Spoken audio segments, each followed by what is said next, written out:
So this is how to replace a keyboard on one of these Dell Vostro laptops.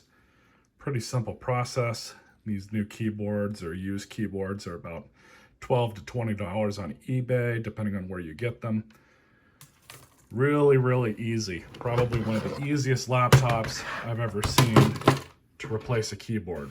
All you do, take your battery out, gonna flip the machine over, open it up, and now you'll see that there are some indentations here, and we're just gonna get something to wedge in between there. Hopefully if you have something like a credit card, that'll work, or what's called a spudger, which is a guitar pick or something plastic that can fit in there.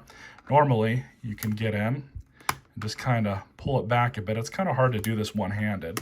Thankfully I found my tripod just now, but like I said, we're just going to get underneath this, kind of wedge it in there, hold it up just like that. If you have another one of these or something like it, it's probably going to work better. But you just get underneath it, kind of help it along.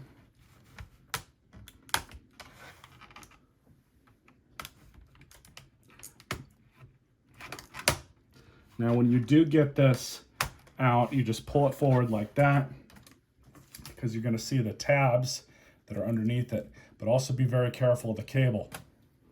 So we're just going to pull this out, and then on these cables, there's a small black plastic piece here.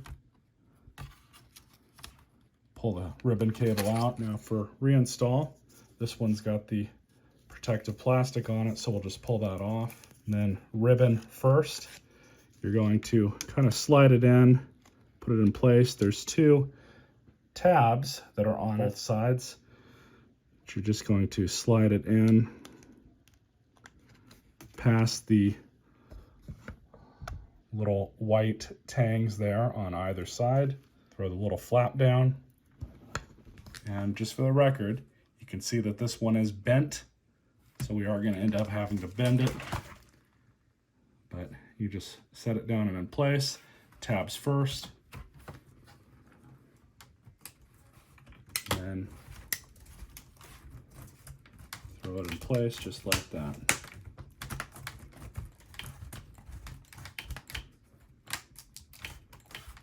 Now, of course, just put the battery back in, power on the machine, and make sure it all works. And here we are. Everything works fine. Not bad. This keyboard cost $12 off eBay. After tax, it was around 14 or so. So I would say that that was a good enough deal to get this machine working properly again. Stay tuned for more videos.